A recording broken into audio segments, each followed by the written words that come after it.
L'unité européenne est encore une fois mise à mal après les déchirements sur la dette grecque. Cette fois-ci, c'est la crise migratoire qui révèle les fractures au sein de l'Union. Si nous échouons sur la question des réfugiés, nous n'aurons plus l'Europe dont nous rêvions, dit Angela Merkel, la chancelière allemande. Des milliers de migrants et réfugiés rentrent chaque jour dans l'Union. Dès lors, la question devient qui doit les accueillir, comment répartir les efforts, comment l'Europe peut-elle se montrer à la hauteur de ses valeurs.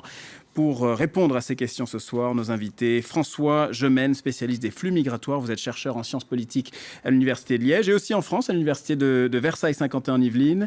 Emmanuel Blanchard est avec nous également, président du réseau Migre-Europe. On vous entendra dans un instant. Bonsoir. Alexis Bachelet est avec nous, député socialiste des Hauts-de-Seine, porte-parole de la gauche forte.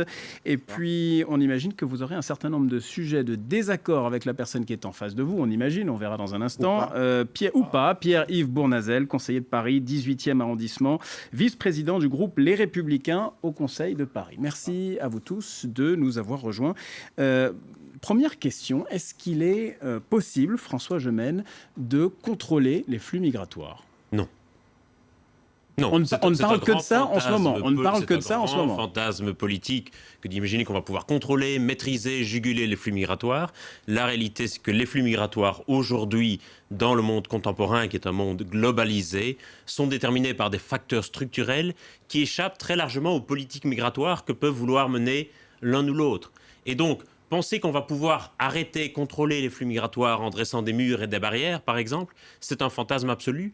Plutôt que de vouloir résister aux migrations, il faut au contraire essayer de les accompagner pour que ces migrations se réalisent dans l'intérêt des migrants, de leur société d'accueil et de leur société d'origine. Là est, je crois, le défi des politiques. Là, on a le sentiment que les autorités européennes sont débordées et qu'à chaque nouvelle étape, les autorités sont prises de court. On a vu ça à l'extérieur des frontières européennes, on a vu ça en Macédoine, on a vu ça à l'intérieur des frontières. Aujourd'hui, entre la frontière hongroise et autrichienne, vous parlez d'accompagner ces flux. L'Europe est en crise et c'est une crise qu'elle a elle-même provoquée. Faute d'avoir pu développer une politique commune en matière d'immigration et d'asile, l'Union européenne s'est mise sous la coupe des trafiquants de migrants.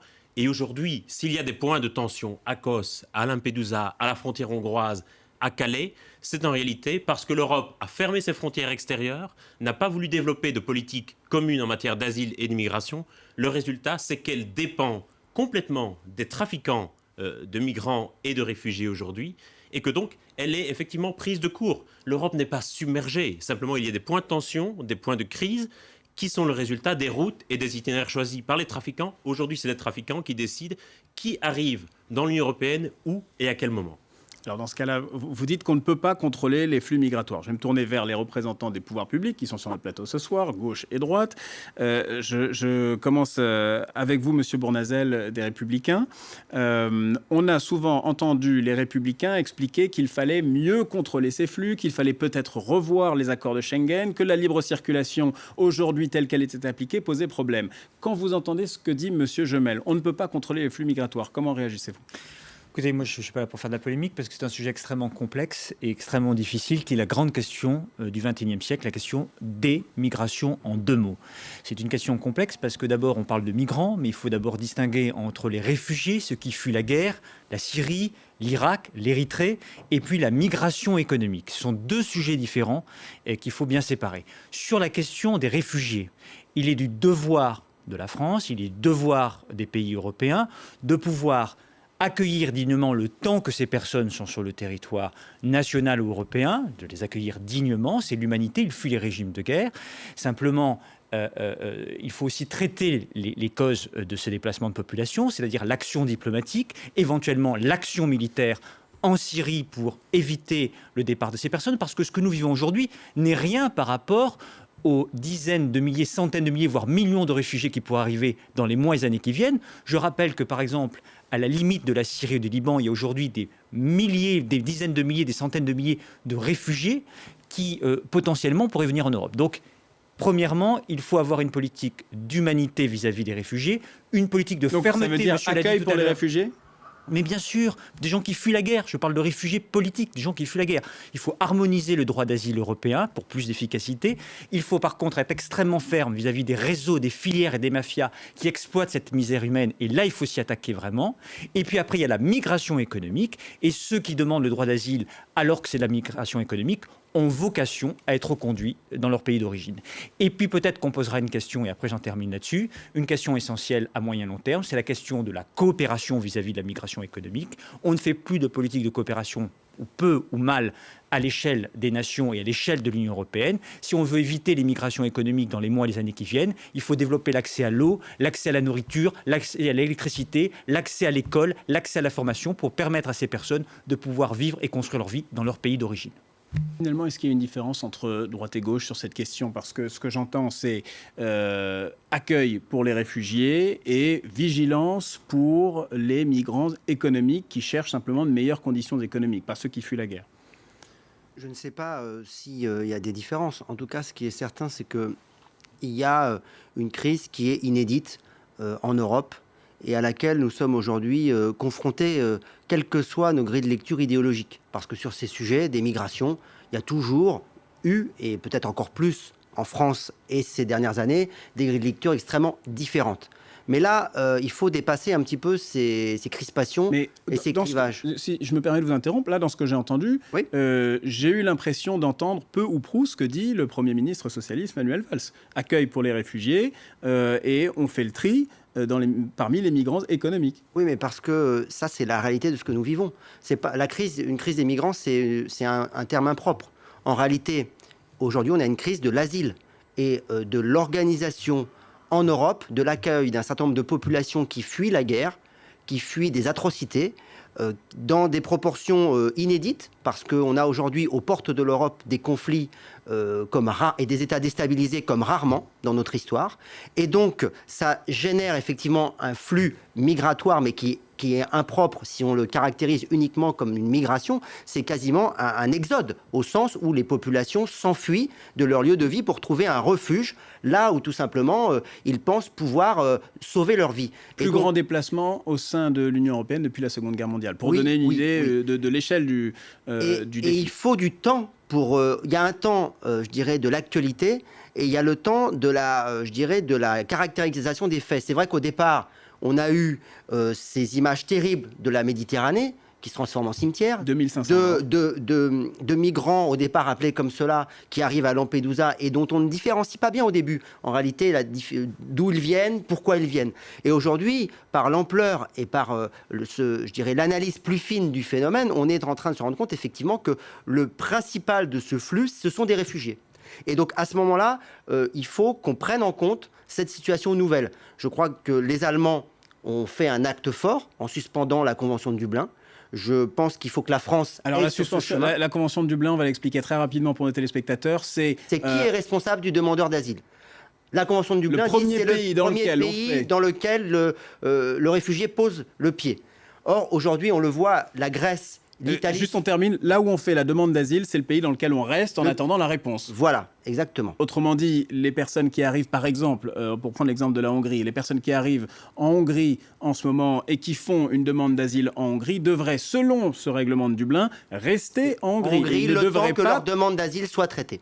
Ça, c'est le règlement de Dublin dont l'application a été suspendue par l'Allemagne. Par l'Allemagne, et dont je pense que, et c'est ce qu'a dit le Premier ministre d'ailleurs hier à La Rochelle, il faut aller vers un système unifié de demande d'asile, et donc implicitement, c'est la remise en cause de la Convention de Dublin. Et je crois que par rapport à cette situation nouvelle qui est créée, il faut que l'Europe, sur le terrain juridique, mais peut-être qu'on aura l'occasion d'en parler aussi sur le terrain financier, parce qu'à un moment donné, il faudra aussi aider les acteurs, parce qu'aujourd'hui, ce qui se passe en réalité, quand on regarde un petit peu sur le terrain, c'est que ce sont des ONG, des associations qui, dans l'urgence, prennent en charge des populations face aux États qui, effectivement, tardent à prendre la mesure de ce qui se passe.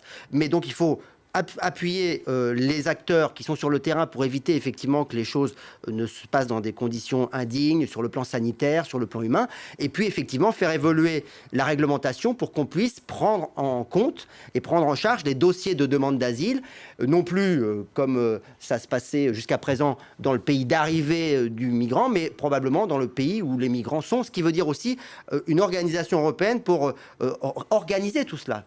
Alors l'organisation européenne, on va voir si elle commence à se révéler dans 2 semaines, puisqu'un sommet a été convoqué pour le 14 septembre, un sommet entre les ministres de l'Intérieur des États membres de l'Union européenne. Monsieur Blanchard ? Oui, c'est très important de revenir à ce niveau européen, puisque de fait, il n'y a pas de crise des migrants en Europe. Il y a une crise politique européenne et une absence de politique d'immigration à la fois du côté européen et du côté national, puisque les politiques d'immigration ont été remplacées par des polices de l'immigration, simplement. Et je développerai un petit peu ce point. On ne peut pas dire que l'Europe est mise à mal par un afflux de réfugiés. Le Liban est mis à mal par un afflux de réfugiés. Plus d'1 million de réfugiés au Liban, entre un quart et un tiers de sa population. En Europe sont arrivés quelques centaines de milliers de réfugiés pour 550 millions d'habitants. En France, il y a eu moins de demandes d'asile en 2014 qu'il n'y en avait eu en 2013. Moins en 2014 qu'il n'y en avait eu en 2013. Moins 2,6%. Pourquoi ? Puisque depuis des années, la France s'emploie à maltraiter les réfugiés de façon à ce qu'ils ne demandent pas l'asile en France, et c'est pour ça qu'ils vont à Calais pour passer en Angleterre, par exemple. Et cette politique, d'une certaine façon, a marché. Mais ce n'est pas une politique, c'est une courte vue qui pense qu'on peut reconstruire des frontières quand elles ont disparu physiquement par des politiques d'érection de frontières qui peuvent être des frontières telles que des murs, qui peuvent être des frontières électroniques, qui peuvent être les frontières des visas, et qui sont une politique de non-accueil. Ce que doit penser aujourd'hui l'Union européenne, c'est son environnement. Ce n'est pas un défi simplement pour l'Union européenne, mais c'est un défi qui n'est absolument pas hors de mesure pour des politiques qui auraient une vision de l'avenir, qui ne serait pas complètement enfermé dans un passéisme qui serait celui d'États-nations aux frontières fermées, qui en Europe n'ont quasiment jamais existé. Je rappellerai juste, parce qu'il faut quand même prendre la mesure de ce qui se passe. Entre la fin du 19e siècle et le milieu du 20e siècle, ce sont plus de 150 millions d'Européens qui sont allés peupler le monde au cours de ce qu'on a appelé la première mondialisation.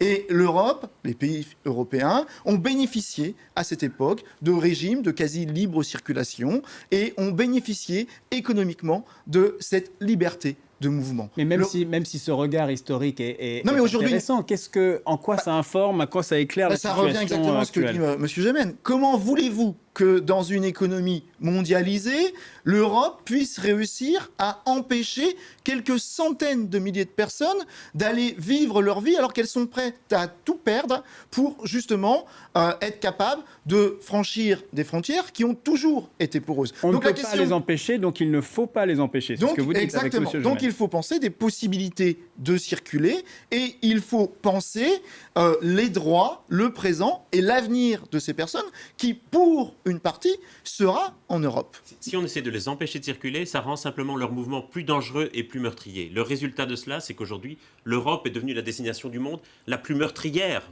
pour les migrants et pour les réfugiés. Et l'hécatombe ne date pas d'aujourd'hui. Ce qu'on a tendance à oublier, c'est que nous nous sommes focalisés ces derniers temps sur les morts en Méditerranée, comme si c'était une nouveauté. Mais parce que ce chiffre a explosé tout de même ces dernières années. Oui, mais c'est le fruit d'une politique qui dure depuis 15 ans. En 15 ans, c'est près de 30 000 morts en Méditerranée. Et bien heureusement, aujourd'hui, d'une certaine façon, l'opinion publique, un certain nombre de politiques les découvrent, mais ils les découvrent comme si c'était le fruit du travail des passeurs. Or, c'est le fruit de politiques qui font que des personnes qui ont légitimement le droit de quitter leur pays doivent s'en remettre dans ceux qui peuvent leur faire franchir. Là, vous parlez des réfugiés, donc. Alors, revenons sur cette distinction, réfugiés, migrants économiques, comme s'il y avait un mur entre les deux. Dans bien des cas, nous sommes incapables de savoir la distinction entre un réfugié et un migrant économique. Si nous prenons la distinction ne vous semble pas importante parce qu'elle fonde en général des discours. La distinction est importante puisque le statut de réfugié permet d'obtenir un certain nombre de droits. Mais ça ne veut pas dire que ceux qui ne sont pas reconnus dans ce statut n'ont pas de droit, notamment le droit à quitter tout pays, y compris le leur. Juste un instant, Monsieur Bournazel, sur ce flou entre les réfugiés et les migrants économiques qui n'ont pas donc cette appellation, ce statut de réfugié. Là, il y a deux sujets pour moi différents. Les réfugiés, c'est ceux qui fuient la guerre, c'est ceux qui fuient des régimes politiques qui s'attaquent à des personnes parce qu'elles ont telle ou telle position et qu'elles sont en danger de mort. Comment vous faites pour distinguer un migrant économique d'Éthiopie d'un réfugié d'Éthiopie? Comment vous faites pour distinguer entre un migrant un réfugié climatique et un migrant économique? Eh bien, justement, c'est tout le travail qu'il faut faire parce que justement, si on tient votre discours, à ce moment-là, moi, je ne crois pas à l'angélisme de l'ouverture totale des frontières comme je ne crois pas aux barrières et aux murs. Je crois à une politique équilibrée qui n'est pas simple, qui demande beaucoup de courage et beaucoup de ténacité. Mais là, on a tous parlé, et c'est intéressant, du comment. Mais moi, je voudrais parler du pourquoi.